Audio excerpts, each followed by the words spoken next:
జడేజా తన బ్యాట్ నుంచి ఆ విన్నింగ్ హిట్ వచ్చింది, ఓ ఫ్లయింగ్ కిస్ ఇచ్చాడు, his family was there in the stand. So తనకు ఒక గ్రేట్ ఫీలింగ్.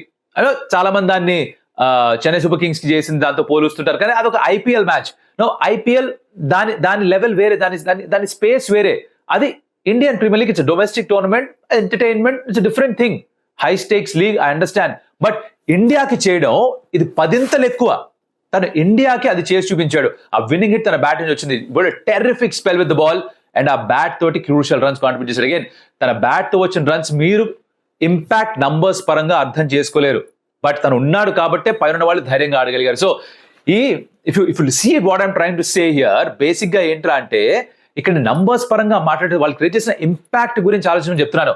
చాలా మంది కమెంట్ చేయొచ్చు, అనాలిసిస్ ఇది ఏముందని. లేదు, ఇది ఇలా సైంటిఫిక్ అనాలిసిస్ అని లేదు. ఇంత గొప్పగా ఆడారు, టెక్నికల్ గా ఆడాడు కాదు. It's all about the thinking, the mind set. Cricket లో 80% మీ చెవుల మధ్యలో ఉన్న భాగంలో ఆడతారు, అక్కడే గెలుస్తారు అంటుంటారు. స్కిల్ అందరి దగ్గర ఉంటుంది కాబట్టే ఈ స్థాయిలో ఆడతారు.